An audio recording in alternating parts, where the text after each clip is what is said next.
You know, I prepared by watching a lot of tape. I talked to the coaches, I talked to the fighters. I'm still doing that to find out what did they do differently for this training camp, you know, versus normal training camps. You know, and the expectations, I think this is a card where there were a lot of injuries. And so a lot of times the fight cards that people don't talk about that much, they sometimes have the best fights. Because what you have is you have a main card full of guys that want to prove themselves. There's not a ton of fighters on here that have been on the main card on pay-per-view a bunch before, who have been in main events. These are guys who need to prove themselves. You've got Lyoto Machida coming off a fight where he's mad about what took place in his fight against Dan Henderson. He's mad that Daniel Cormier is asking to skip the line at light heavyweight and fight for a title shot. He's mad that he hasn't been granted a rematch with John Jones yet, so he's out to prove something. You've got Phil Davis, who's a guy who has beat everybody he's fought except for one man. He lost to Rashad Evans, and that was also the one top 5 fighter he's ever faced. He gets his second chance now to beat a former champion. This is very important in Phil Davis's career if he wants to be champion one day, to come out with a win against Lyoto Machida. You know, now moving on to the main event, you know, I dare you to argue with me that the most exciting fighter in the UFC isn't Chang Sung Jung. The Korean Zombie is the most exciting fighter in the UFC. He got Fight of the Year in 2010, he got Fight of the Year in 2012, and he got Submission of the Year in 2011. Nobody boasts that kind of resume. Nobody else has 2 times Fight of the Year. He's the most exciting fighter. And then you got Jose Aldo, who's pound for pound one of the very best fighters on the planet.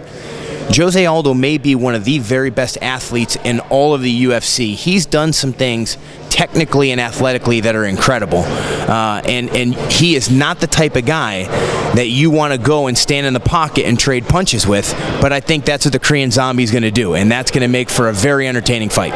Yeah, I'm pretty excited about this fight card. Just the co-main event and the main event right there are just, I mean, you got the whole card, but those two right there just pump me up because one, obviously, Phil's on my team, so I've watched him train for this fight. I know everything. I've watched every step of training for him to be here. It's going to be really cool to see things unfold. And this is just another pivotal step for Phil in his career. I mean, he's only, what, 9-1 or something? I don't know his exact record, but he's brand new to this sport. I mean, the guy came out of college and he's just killing it in the UFC. So in any way you look at it, this benefits Phil. This matchup benefits Phil. And he's got a long time in the sport, and I think that he's going to do outstanding and be able to take down Machida and cause a ton of problems for him. And I'm taking Phil in that fight. We're talking about the main event, Jose Aldo and Korean Zombie. I think the low kick alone has given everybody problems with Aldo. You know, his low kick just comes off so quickly. He's got an extremely good timing on it. It's not just that it's fast; he times it right when you're either stepping or moving a certain way because he has a good feel for that. So he'll take your leg out. Besides that, he's got good power in his punches, fundamental striking, very similar to Barral. Those guys, I mean, the way their striking looks is pretty much right on the money with teammates. They're very similar. So I think the fluidity of Aldo in the first round mixed with the power is going to cause a lot of problems for the Zombie.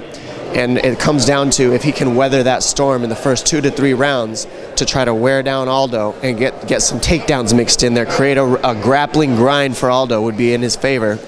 And he could possibly win that against Aldo. But judging with all the tools that are set in front of each guy, I got to take Aldo in this fight.